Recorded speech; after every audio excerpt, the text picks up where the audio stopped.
Hi, Roy here, and welcome again to another edition of the Right Has Left podcast. I am your host, Roy Garten, where we talk all things Donald Trump, the White House, his administration, and we also talk about the Republican and Democratic Party, as well as on this podcast. So we've got so much news, so let's just go ahead and get right into it. First, I want to talk about a couple little late-breaking news that has happened before I get into my main podcast.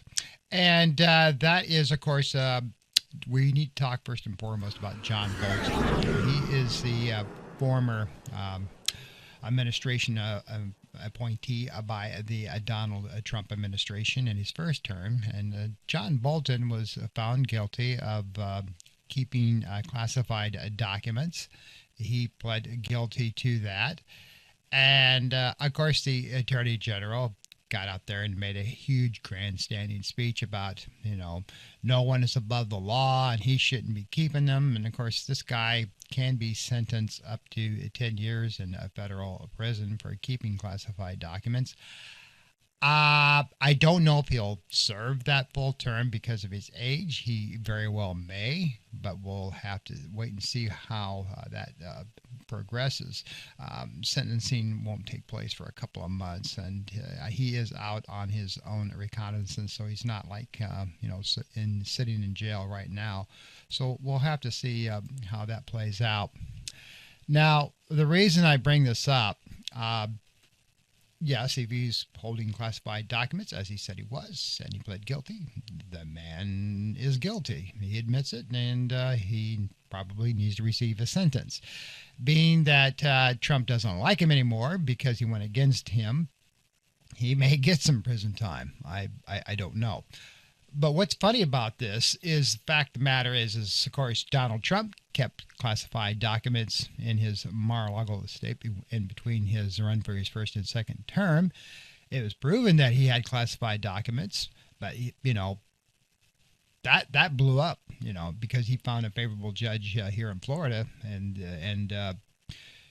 he didn't get charged at all. He can keep classified documents, but Bolton can't.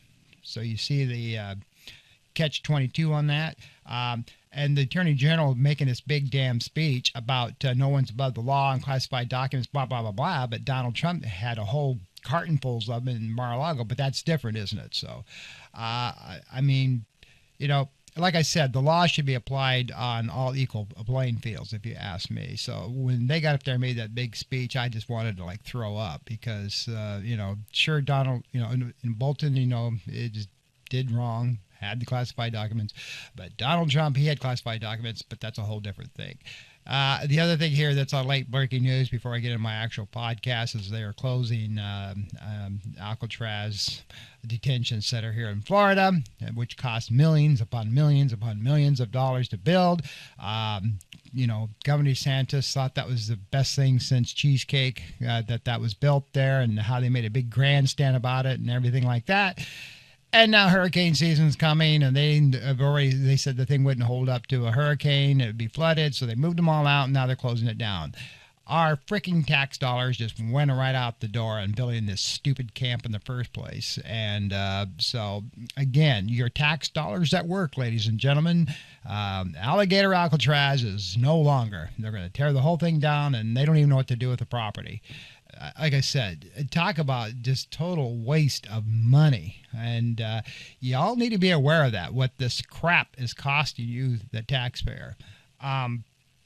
The other late-breaking news is the Christian, let me know my notes here, the Religious Liberty Report. Donald Trump got his beautiful report, and I'm going to kind of, not get into too much detail about that because I want to compare that to something else later on my podcast. But he had his report. As you're well aware, the state of Texas passed the legislation that, the Bible can now be taught in public schools. The 10 Commandments can be posted in all public schools. Now, I don't have too much problem with the Ten Commandments maybe being posted. I know when I was a kid growing up in Wyoming, there was a lot of religious overtones in our school. I still remember one of my teachers, Mr. Sutherland, he used to pray before our class started, which is back then was technically illegal, but nobody said anything about it. We were a very small town, and so on and so forth. But here's where the problem is in this report, they want to build bridges and not have a separation church of state. Now, the separation of church and state is not in the Constitution. I know it's quoted a lot and people talk about it, but it's not a constitutionality requirement.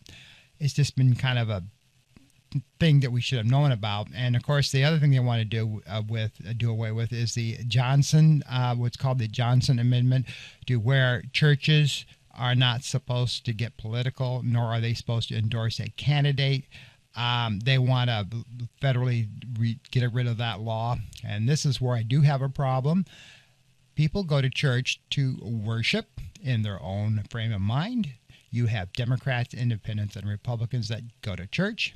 So what happens if your church says, hey, we're endorsing this candidate or that candidate, whether it be Republican or a Democrat? Most churches, of course, are conservative. They're going to endorse a Republican candidate, and that's why they're going after this.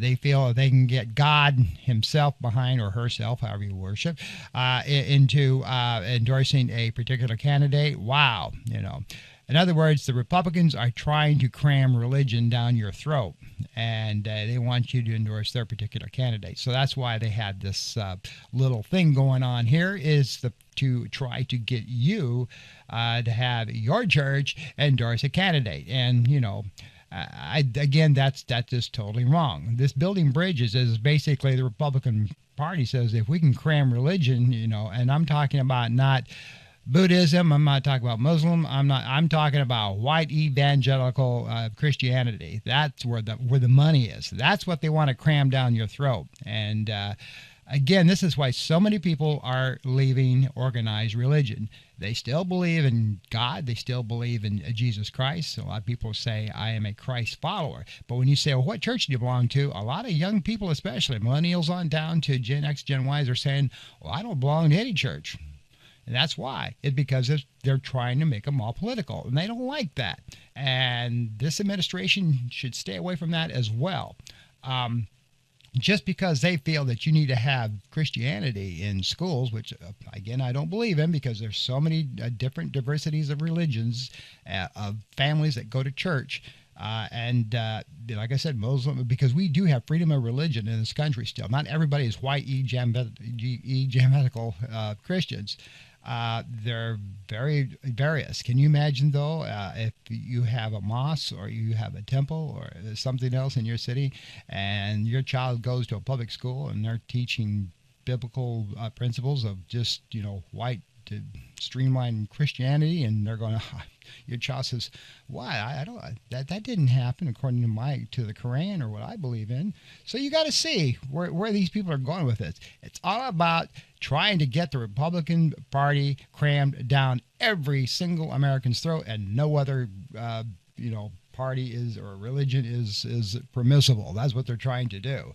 And the other thing is Trump calling the leftists, anti-God communists. I mean, I'm not quoting him exactly, but that's basically what he said, is the left does not believe in God, and the left does not believe in religion or Jesus Christ or God, which is total crap. I am a former Republican. I totally believe in God and Jesus Christ. So, Trump, you're full of crap on that one. So, anyway, those are some late breaking news that I kind of wanted to get into on my podcast. I wanted to cover those. I'm really disturbed by this thing about, they want to do away with the Johnson Amendment and say that churches can go ahead and endorse political candidates, because that is just totally wrong. These Republicans, as the midterms get closer and closer, are scared to death. They already know they're going to probably lose the House in the midterms. And there is a slim chance, I say slim, that the Democrats may get the Senate too, but I doubt that, to be honest with you. But the House is that close. So we'll see where that goes. So it's as I move on to what's going on here in the news is this whole week has been just laughable and disturbing. Let's start with the Supreme Court, which is disturbing. They says that Trump can now deport Haitians and Syrians. They can physically also turn back migrants trying to cross the border for asylum. When I say physically, you know what that means, don't you? Yeah, they can use whatever force they need to keep people from crossing the borders, be it in Mexico and or Canada if they so desire to do that. The Supreme Court says that, the president has executive power to do that. And of course, Donald Trump was just bathing in glory and going, oh, that's so cool. Yeah, thank you. And he can thank Justice Alito for basically doing that because he also lied about that. He brought up this thing about the Haitians eating dogs and cats. You remember that little fiasco in Ohio, which J.D. Vance really played up about Haitians eating cats and dogs. Do you remember that? Yeah. So that's what he was going on, And Trump has also called Haiti a shithole, and the Haitians are a dirty people. Now, let's back up some time. Why did the Haitians start coming to the United States in the first place? You remember that major earthquake where their entire infrastructure collapsed in Haiti? And that's when, they started coming over to the United States. And a lot of Haitians have gotten great jobs. They are hardworking people. Especially like in the western states, there's a lot of Haitians in Idaho that pick potatoes. And if Trump's going to deport all of these people, there's going to be nobody up there to, pick those potatoes. So what does this all mean to you? Well, it means that roughly 330,000 Haitians and nearly 4,000 Syrians who are enrolled in temporary protected status, or TPS, can be deported if they don't have other lawful status. Now, as far as the Syrians, the reason they're here is their country had a huge civil war where they were killing, literally slaughtering thousands of Syrians. So they also fled to the U.S. on this temporary protected status so they could basically stay alive. All right. But it's set to have a ripple impact beyond just those two countries. The Trump administration has sought to terminate TPS for 13 and counting of the 17 countries designated for the program. And this is so sad. It's so sad that you've got people like Megyn Kelly just totally racially slamming the Haitians. Watch this. And look, this has been going on for over a dozen years. Go home. Get out. We know our country's better than yours. That's because we filled it with our work ethic and our culture and our values. You being here only dilutes it for us, those who built it and live it. And half of you people, more than half, you won't assimilate. We don't want you. We don't care if you're offended. Get out. Go home. Go back to fucking Haiti. Sorry. I'm thinking about our friends in Ohio who've been dealing with these TPS Haitians for years now, who are drunk driving all over their towns and killing people. This is the whole cats and dogs thing. Like, they don't want to live like Americans live.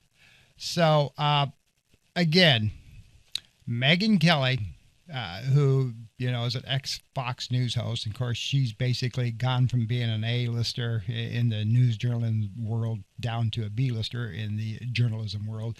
She has to say stuff like that so people will watch her, because nobody really watches Megyn Kelly anymore. So anyway, now, and again, the so-called white evangelical Christian, you remember I was talking about earlier in the beginning, at the top of this podcast, about how they want all this religious freedom of God, Jesus, and everybody else, and political endorsement from churches and things like this. So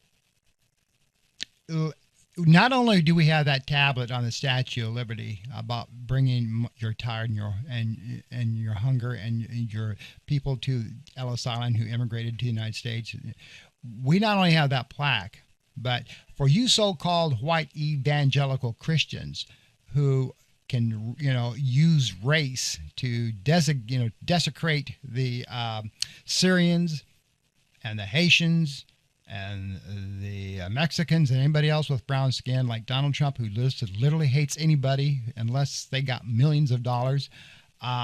People who are poor, Trump's trying to build it up that if you're poor, I have no room in my world for you. If you have brown skin, I have no room in the United States in my world for you. So, and they all use Christian. They all say they're Christians and God-loving people. So let's just talk about the Bible for just a second, since you want to have the Christianity and the Bible all over the world and everything else. Let's talk about how you, as a Christian, are supposed to love immigrants. All right, here we go. I'll start off with this. I am a stranger and an alien residing among you. Give me property among you for a burying place, so that I may bury my dead out of my sight. That's from Genesis 23:4. You shall not oppress a sojourner, being a immigrant. You know the heart of a sojourner, for you were sojourners in the land of Egypt. Exodus 23:9. You were immigrants into the land of Egypt. All right. You shall also love the stranger, for you were strangers in the land of Egypt. Deuteronomy 10:19. Wow. When a stranger sojourns with you in your land, an immigrant coming to your country, you shall not do him wrong. You shall treat the stranger who sojourns with you as a native among you, and you shall love him as yourself, for you were strangers in the land of Egypt. I am the Lord your God. Leviticus 19:33, verses 33 through 34. Oh, my word. Did God really say that? Oh, my word. Moving on. Cursed is anyone who withholds justice from the foreigner, the fatherless of the widow. Then all people shall say, Amen. Deuteronomy 27:19 from the NIV version of the Bible. Still the same thing. All right. And let's move to the New Testament. Matthew 25:35 and 36 and 40 says, I was hungry and you gave me something to eat. I was thirsty and you gave me something to drink. I was a stranger and you invited me in. I needed clothes and you clothed me. I was sick and you looked after me. I was in prison and you came to visit me. Oh, my word. Does the Bible really talk about all of that? You white evangelical Christians who want so much money, and you want the endorsement of the churches, you want all of this stuff, yet it's, you don't look at the plank in your own eye. You want millions and billions of dollars from the countries that favor you, like Venezuela and Greenland. You don't want to do anything to do with Puerto Rico because they got no money. You don't want anything to do with Haiti because they're shitholes, according to what Trump said, and he's supposed to be so-called walking around with the Bible and he's a Christian. I just quoted you several Bible verses, and there's so much more in there about immigrants and how we, as a people, are supposed. Jesus wanted to take in immigrants. He didn't hate them. He didn't throw them out. You're supposed to give them clothes and water and food. But here in the United States, we want to get rid of them all. And the same immigrants here that are here in the United States that pick those potatoes, they pick those apples, they do the fruit, they work the lands, they do the labor that the white advantaged people will not ever do. They will never pick up a shovel. Yet you want to ship them all out of here. And then when they're all gone and you're right back and go, God damn, we got rid of those people, didn't we? And then you're going to have all these labor jobs that not one white person will pick up the shovel and do it because it's too good for them. So then what are you going to do? You're going to watch all the farmlands and all the ranches collapse because they have no labor. Why? It's because it's the Hispanics that do all those hard labor jobs. They're the ones that'll pick up the shovels. They don't care. They love feeding their family. They're the ones that do the labor jobs that the white privilege will not do because they think it's too damn good for them to do. So you watch all of this go to hell, and you're going to get them all out of here. And then what are you going to do? Bet my bottom dollar that's what's going to happen, ladies and gentlemen. Seriously, yeah, it will. All right. So moving on, now we got to talk a little bit about what's going on in the Iranian conflict. Oh, my word. Here is number 37, where Donald Trump says, we got a peace deal, and by God, we're going to get it. And the war is over, ladies and gentlemen. And just yesterday, no crap, Iran started firing at ships in the Strait of Hormuz, and the United States retaliated and right back to square one. Go figure. Yeah, so U.S. Secretary of State Marco Rubio says Iran will not be able to charge tolls in the Strait of Hormuz under any final deal with Washington, with technical talks due to resume in Geneva, Switzerland next week. I don't think that's going to happen because why? Iran just took back control of the Strait of Hormuz. And of course, because they fired upon a ship with a drone. Iranian Parliament Speaker Mohammad Baghar Jarlaf says Tehran was not pressured or coerced into signing the U.S.-Iran memorandum of understanding aimed at permanently ending the war. Rubio says he's had a very frank talks with the Gulf leaders during a trip to the region just this past week. Israel and Lebanon agreed, of course, to end hostilities. Now, Israel and Lebanon did sign an agreement, and so far that's holding. But the agreement between U.S. and Iran, that just went to hell in a handbasket, as it has every time Trump says he's got something done. It goes to hell in a handbasket. Because he shoots his mouth off way too early before things get done. This was supposed to be a 60-day peace agreement. And how long did it last? It lasted 1 week. So, go figure. I swear. When you're dealing with the Strait of Hormuz, you have, it's just a touchy situation. And, U.S. Energy Secretary Chris Wright said some 20 billion barrels of crude oil did get through the Strait of Hormuz this past 24 hours. And that was, of course, before Iran drones took out a ship. But we did get some through. And again, you saw gas prices drop. And again, I have more on that. Trump thinks the prices should drop more because the U.S. oil refiners are fixing prices, so he says. But again, the Council on American Islamic Relations, CAR, urged the United States and other countries to impose sanctions on Israel after a UN inquiry found that the Israeli military continues to deliberately target and kill Palestinian children in Gaza and occupied West Bank. Israel Defense Minister says the country has no plans to withdraw from southern Lebanon. But those conditions were not part of their signed framework for peace with Lebanon. So Israel's going to keep their soldiers just right over the border in southern Lebanon as they work to get things leveled off. Now, what I was saying earlier about these oil prices and Trump, so oil prices continue to fall to pre-conflict levels, leveling off at around $87 a barrel, but that was before this conflict started up again between Iran and the U.S. with the drone strikes, so we'll have to watch and see what happens there. Again, Trump is trying to go after the oil industry to say prices need to fall faster than what they're falling. He doesn't understand the economics between, crude oil. And I really don't think because of the U.S. refiners, they're cranking out stuff as fast as they can. The other thing that Trump doesn't realize is our U.S. emergency stockpiles are down to about zero, and that's got to be replaced first. Is our emergency reserves, we have been sucking those dry to keep the oil prices keep falling. So, again, I just seriously don't believe Donald Trump doesn't fully understand everything of how the system works. So,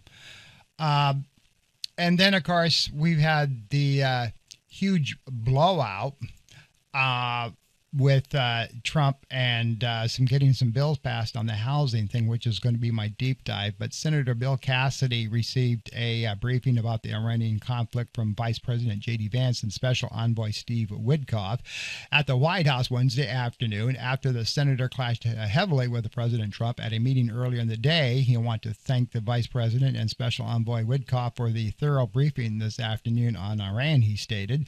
I appreciate the quick invitation to the White House to address many of my concerns. So it was a hastily created meeting on Capitol Hill because the Congress has never been briefed. And that's what he's upset about. They've never been briefed about the Iranian conflict, what's really going on and why they want billions and billions of dollars. Donald Trump just says, I want billions and billions of dollars, and by God, Congress, you're going to give it to me. Because Trump doesn't give a crap about Congress. He doesn't give a crap about the Constitution. He gives a crap about him and what he wants at any time, any place, anywhere. You do what I say. When I say jump, you say how high. That's Donald Trump. The Constitution doesn't apply to him. Just like he can keep those files in Mar-a-Lago, and not get arrested, and not have any charges brought against him because I'm Donald J. Trump. But people like John Bolton gets it, and by God, you're going to go to prison. It's not what's good for the goose is good for the gander. It's what Donald Trump dictates. That's what's good. So anyway, getting back to this situation, which is going to lead up to why he wants to get the SAVE Act passed. They had this big argument, and it was because of the war power resolution, and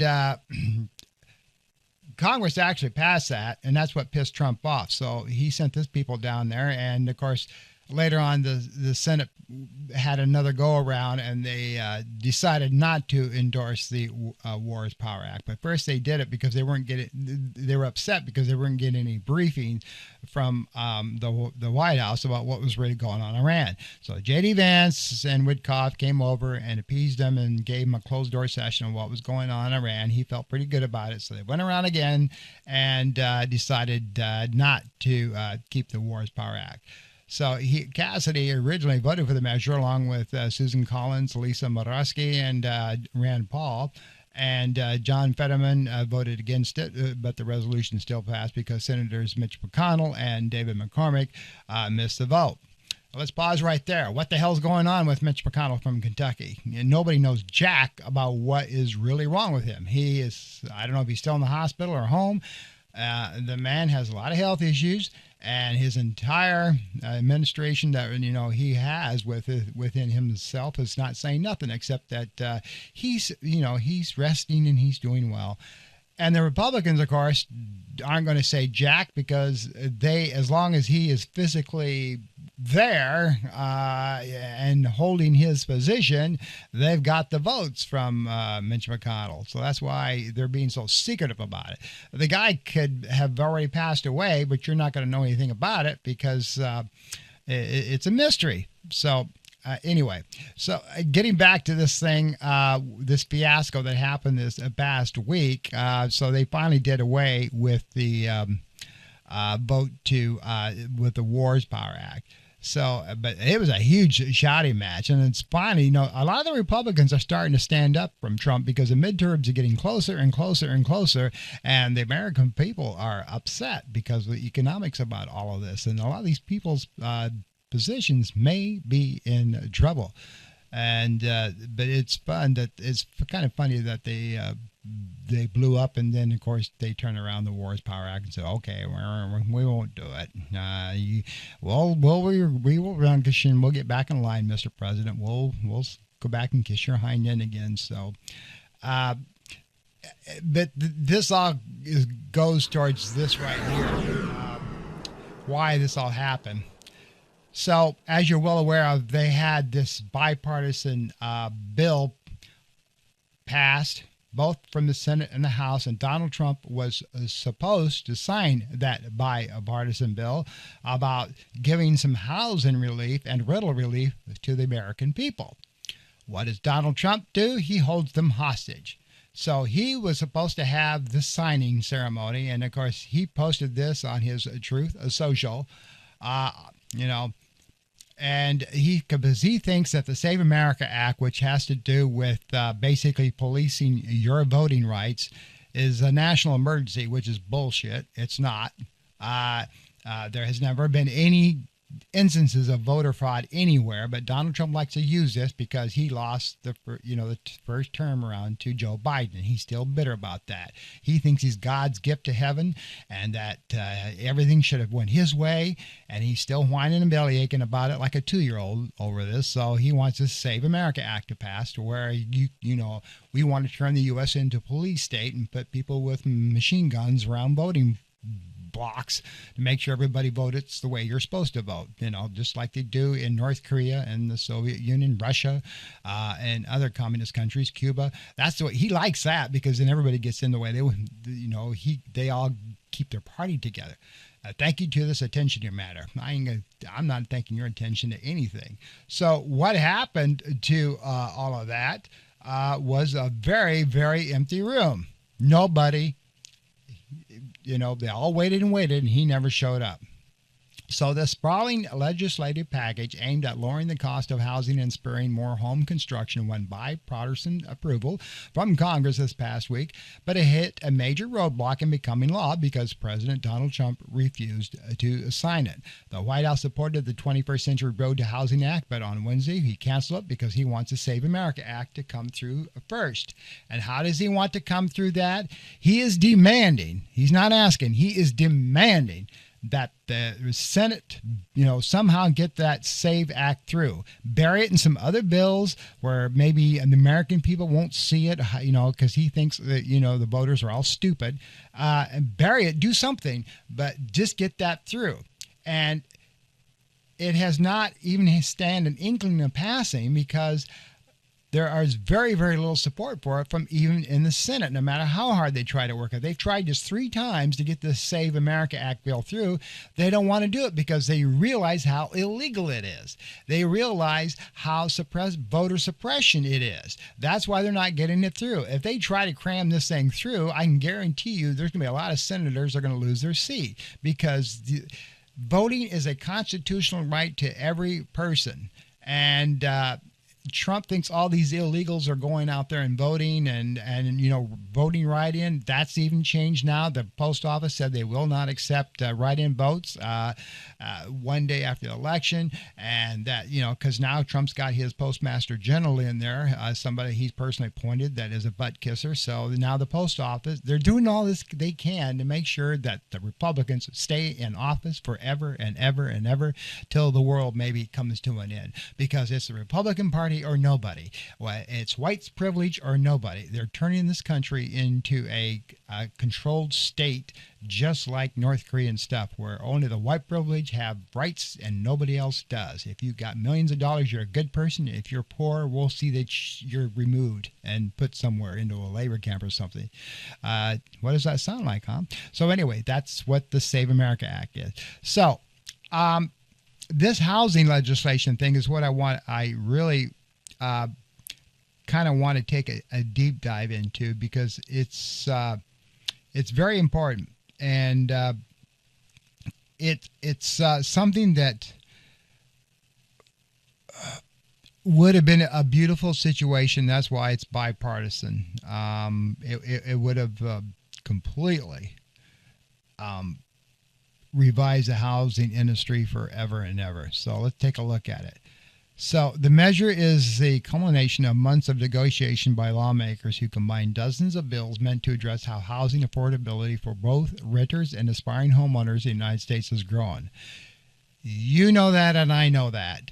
Rent has just become unbearable for a lot of people, especially for seniors who live on Social Security.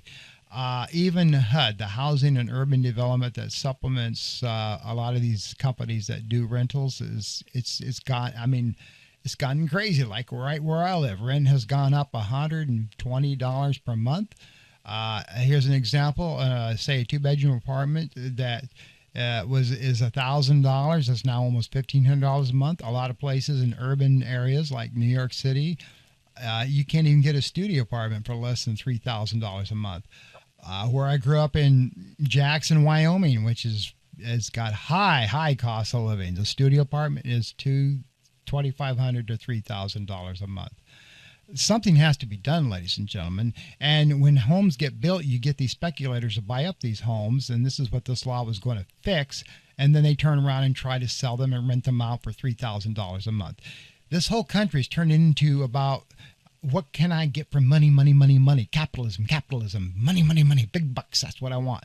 So this law would have tried to put a plug in some of that. It would have reduced federal regulation, streamlined environmental review, speed up the construction process, and curb the influence of corporate landlords by limiting their ability to purchase single-family homes. Still, it's not a silver bullet for all the factors that contribute to reduced housing affordability, including lack of construction labor, rising insurance costs, and years of subdued wages relative to sharply rising rent and home prices. Like right here in Indian River County, where I do this broadcast from in Florida, the way housing is just going up everywhere because a lot of people are retirees and stuff are coming to Florida and they want homes. But it did draw broad support from both the Democrats and the Republicans on a bipartisan basis. One of the few legislative pieces of action that has happened between the Democrats and the Republicans. But Trump doesn't want to sign it. He wants to hold it hostage until they get his SAVE Act through. He's a sucking little bully. That's what he is. So the housing market has been in a slump since 2022 when mortgage rates began to climb from pandemic-era lows. Sales of previously occupied U.S. homes were essentially flat last year, stuck at a 30-year low, and they still continue to hover to about a 4 million annual pace, for far short of the historic norm that was closer to 5.2 million, limited partly by elevated mortgage rates. Another thing, inflation is going up, folks. Inflation is now over 4.3%. And of course, Trump wants his buddy that's now in the Fed market to lower those interest rates, which is totally impossible because of inflation. He still has a board of governors that he has to answer to, and they're saying they cannot lower interest rate now. Inflation is just way out of control. This, folks, here in the United States, we are in an economic mess. All right, all because of the Iranian war. Trump wanting billions and billions and billions of more money, including Pete Hegseth, to fight this Iranian war, which is just going nowhere. Every time we get a peace deal, it goes to hell. So you, the American people, are paying for this, and it's coming out of your pocket, and you're not able to buy much because of this economic crisis that we're getting in. And the voters understand this. Trump thinks that the American people are stupid idiots. They know, and they're going to go to the polls, and they're going to tell you about that too. And these senators and congressmen, the Republicans, are sitting there. They know it too. They're trying to do all they can, and this would have been a nice piece of legislation to get through that maybe would have turned things around for the Republican Party, but Trump's holding it hostage. The market, home buying and rental prices is just crazy. This bill would have increased the supply of housing when it comes to smaller, more affordable homes. And when I'm talking about smaller, affordable homes, like what Habitat Humanity helps build for people who don't have a lot of money, they put up houses, 2-bedroom houses for around $139,000, very affordable. That's what they're trying to get into. And I've come people here and they think, homes that cost $230,000 is affordable housing. Who the hell can afford a $2,000 a month mortgage? Now, a lot of young people can't. They're in blue collar jobs. They're just starting out. They need a mortgage that's around $800 to $900 a month. That's what they need. Okay. And they're not getting it. And, the rich people think that affordable housing is where you can afford a mortgage. It's around $2,300 a month. Who the hell has that kind of, money? A lot of people do not have $5,000 a month jobs. They just don't, not anymore. And this is where you got to get back on track. But see, the wealthy people don't understand that. They got money out their butt, and they think, I can afford a $5,000 a month mortgage. Why can't you? They've lost reality. They have. They got so much money coming in, they don't know what reality is to the working class family. They have no clue. And they're out of touch. They really are. And renters, the same thing. A 2-bedroom apartment should rent between $800 and $900 a month, ladies and gentlemen, for the working class people or those who are on fixed income. That's what it should be. Not $2,000 a month, not $3,000 a month for a 2-bedroom apartment. It should be around $800 to $900 a month. That's a good level to where seniors who are on fixed income and young people just starting out, that's what they can afford. They're not making, again, $4,000, $3,000 a month. They got to come up with money for deposits and application fees. All these people that have these apartments that they rent, they're making money hand over fist off of all these little, fixed charges on the side. We need a $50 to $100 application fee. We need a $1,000 deposit. Where are they supposed to get all this? Okay. Good Lord, people, get real. That's why you need support. This legislation would have fixed some of that, but it's now held up. So it's. I know I sound like I don't know what I'm talking about, but I do, folks. I've been on this planet for a while, and it's also in there. This housing bill was a good deal. It was a great way to finally fix some stuff. And and I'm glad the Republicans and Democrats got together on this. And what does Trump do? He says, I'm not going to sign it. He even went on far as saying this legislation is not important because the guy is clueless. I don't know whether it's his health problems or what. He sits in a home that we, the American people, have paid for, and he wants to build a ballroom off of it. The guy is delusional. He has lost all sense of reality of how the real human American lives. Unless you're one of these billionaire cronies that can just write a check for $5 million at the drop of a hat, he wants nothing to do with you. And that's why he said this bill was not important, which it really is to the working class American family. You need to talk to your representative about this bill. You do. You got to get this thing signed. And while you're talking to them, you don't need to be signing the Save America Act, which is ridiculous. It's a worthless piece of shit legislation that means nothing. There is no voter fraud in the United States. I don't care what the Republicans try to cram down your throat. And most of the Republicans know there's no voter fraud. That's why they weren't supporting the Save America Act. Too many restrictions on it to you, the American people, to go to the poll and vote. They want to scare you. And so... again, you've got to think about that. So, President Trump pushed back against communists after several candidates, in fact, talking about elections, that was backed by New York City Zohran Mamdani, secured major wins in the House, and he calls them communists. America Beautiful will never be a communist country. Trump, grow up and get what means so delusional. It's not. He's scared because a lot of these people who have a kind of a socialist feel, the AOCs, the Bernie Sanders, and now Mamdani is turning New York City around. And he's getting nervous. So, the Democratic Socialists are not communists. It's a totally different thing. You got to look at their platform. The Democrat Socialists are not communists, for crying out loud. But, they made some major inroads. And, once they if they get elected, which they probably will, especially in the state of New York, it's just like, the Republicans have their own little niche too that they have that don't vote totally along the Republican lines. You remember the Tea Party socialists and all the party and all that were Republicans, but they had their own little agenda. Well, that's what AOC and Bernie, who is an independent, and now Mamdani, who is New York City mayor. If you get these people in the office, they're going to kind of they'll vote along the Democratic lines, but they also have their own little bit agenda, which is basically supporting the American people who don't have a lot of money. But Trump got all pissed off because his people didn't get in, and now he cries and bellyaches about that. So, now while the latter ideology pushes for the collective ownership of property, democratic socialism focuses on government investment in workers, according to Democratic Socialists of America, the DSA. And that's what he does. They give back to the people who are hard workers, that don't have a lot of money, and they try to help them out. It's basically like having affordable housing and programs and insurances available to those who can't afford what the rich people do.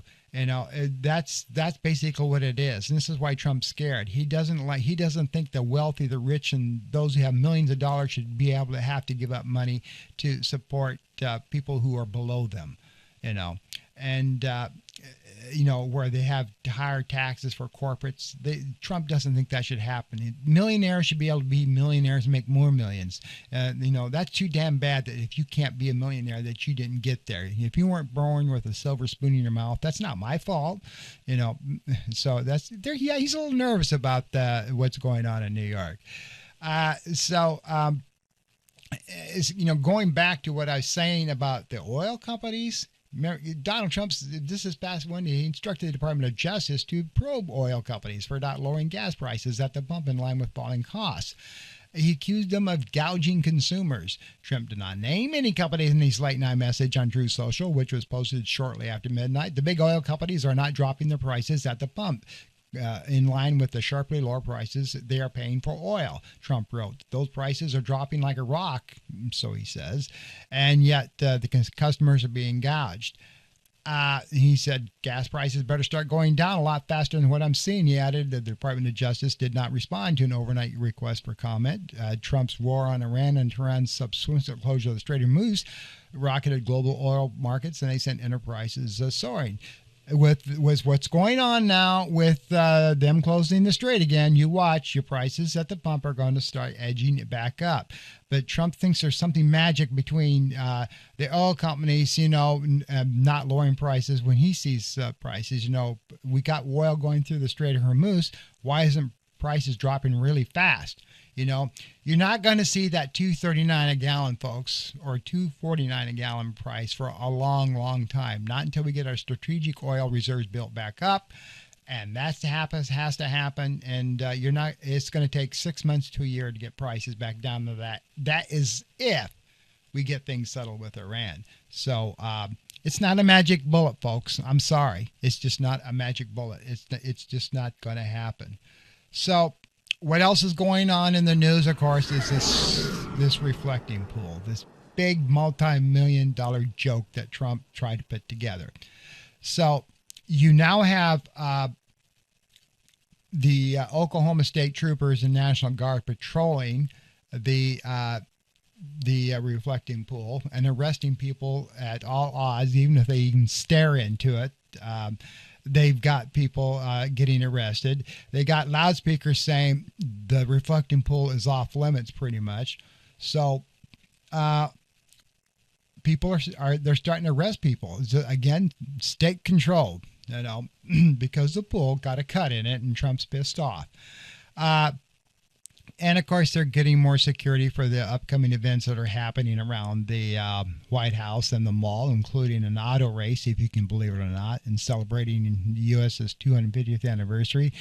He's already had this state fair, which was a joke. Nobody showed up for it. Very few people, maybe 1,000 or so, have been mulling around. Half the states canceled because they had to flip their own bill to put up something there in the tent, costing $100,000, and the states didn't want to pay that. So everything was a gimmick, and prices are just so damn inflated. $20 to $30 for food, $12 for a can of Bud Light. I mean, again, Trump thinks everybody's just got thousands of dollars that they're pissing away in their pocket and can just pull out, $500 at a whim, and it's no big deal. So getting back to the reflecting pool, as you know, they said they had a security camera, somebody that they thought was maybe cutting the lower area and what caused this damage. And of course, you got maintenance issues and allegations of sabotage, which hasn't been proven, but Trump says it has been. And you've got tourists that said we're taking some chunks out of the pool, and of course they are being arrested. And it just goes on. Who got arrested? Even a former Olympic athlete was arrested and detained after reaching into the water to touch or examine the peeling paint. He just wanted to see what it was about, and they arrested him. It's ridiculous. A Washington, D.C. resident was arrested this week in the National Mall's reflecting pool. And of course, he's going to fight the charges as, again, Trump blames vandals for the botched pool. And again, $14.2 million was spent renovating the body of water in front of the Lincoln Memorial to turn it into American flag blue. Let me repeat that figure, $14.2 million. And it was a one-off contract bid to one of Trump's buddies that did all this work. It wasn't bidded out. He just said, hey, come over here and do this. I'll pay you some good money for it. Because he said, they're the only ones that could really do the job. That's how they get around that. And again, you get all these people now are starting to get arrested because you got National Guard with M15 rifles and stuff walking around. You got the Oklahoma Highway Patrol. I don't know what the hell they're doing and clear out there, but or what authority they got to be there. But again, Oklahoma being a red state, I'm sure the governor there said, "Hey, why don't you go up there?"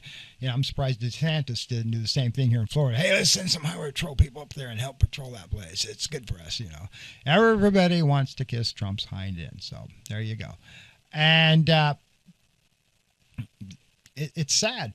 It is that that it has come to this, that you got the Washington Mall and you've got these people walking around now, like it's North Korea. Very, very sad. Some other news that's kind of odd uh, is this lady here. Uh, you remember this? Yeah, the mystery woman in the cryptic pre-Father's Day post was Margot Castimaris, a New York socialite, a philanthropist, and the wife of billionaire grocery magnate John Castimaris. Trump puzzled social media observers when he shared a throwback photo of her on Truth Social with the caption, "Great daughter, my honor, President Donald J. Trump on Father's Day," leading many to speculate about the woman's identity and whether he had mistakenly thought it was one of his own daughters. But the confusion was later cleared up when Andrea Canaveris, Margot's daughter, and the chairman of the Manhattan Republican Party engaged with the post, effectively confirmed the woman in the vintage photograph was her mother. So, yeah. But again, it goes back to the question that still doesn't really answer the question. Why did Trump see that picture and maybe thought it was his daughter? Donald Trump is beginning to get in his habit now. He's very tired during the day, falls asleep at events, but he stays up all night getting on his phone and putting out shit that makes not a lot of sense, including this photograph on Father's Day. And, did he really think this was his daughter? We don't know. It's like this event with this little religious report that came out. Again, the video caught Donald Trump dozing off while the guy was talking about, Texas and we're going to have the Bible back in Texas and the Ten Commandments, and that we need to build bridges between the United States. I mean, no, between the United States, but between churches and people, and churches should have the right to endorse political candidates. La da da da da da da. Trump was going.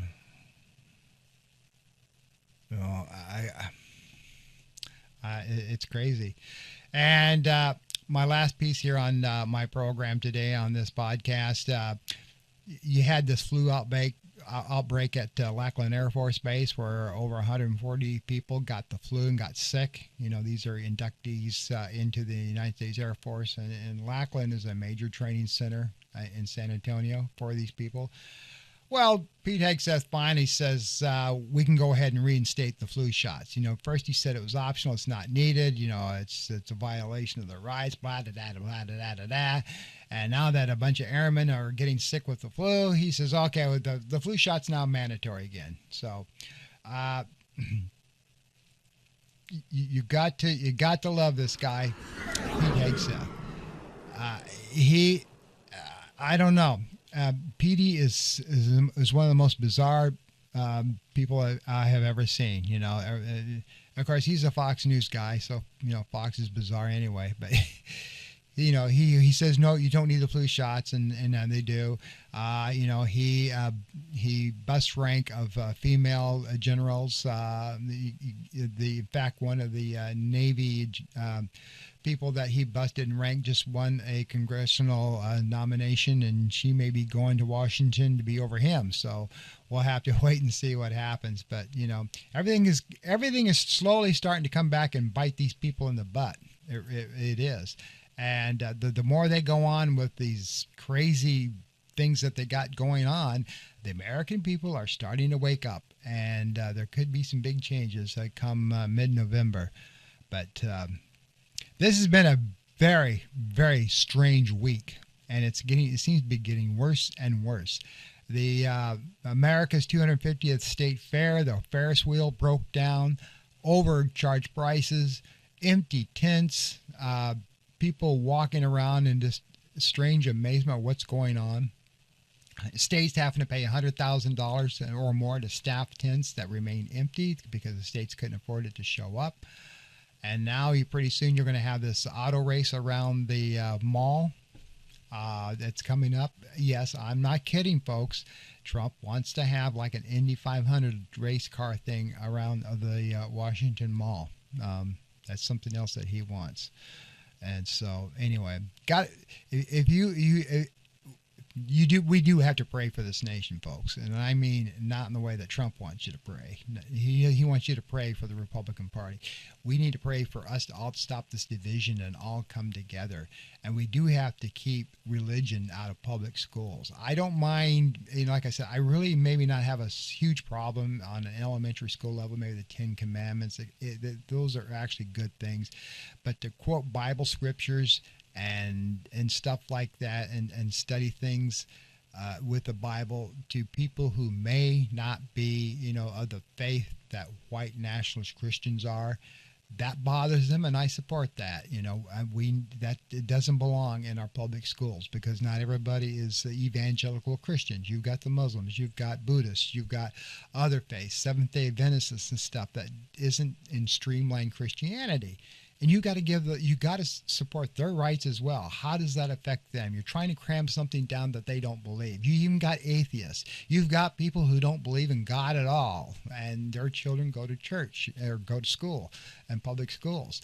And what about their rights? Everybody has First Amendment rights and the right to practice religions they so choose. And it's not right for us to cram down what we think into them because they don't believe it. It's just like the Republican Party trying to cram their stuff down that everybody's Republican. Democrats, of course, do the same thing. I agree. But then you got your independent voters. But you need to keep it civil. You need to keep certain things at a level to where we can come together and talk things civilly, but not try to let people make up their own minds. That's what I'm trying to say. And that's being stripped away from us, that we don't have the right to make up our own minds. You have only one right, and that is to believe our way or the highway. And that's not how America works. That's not what our founding fathers created this country for. All right? All right. Well, that's my podcast for this week. I look forward to your comments. Until next time, you try to have a good week. Take care.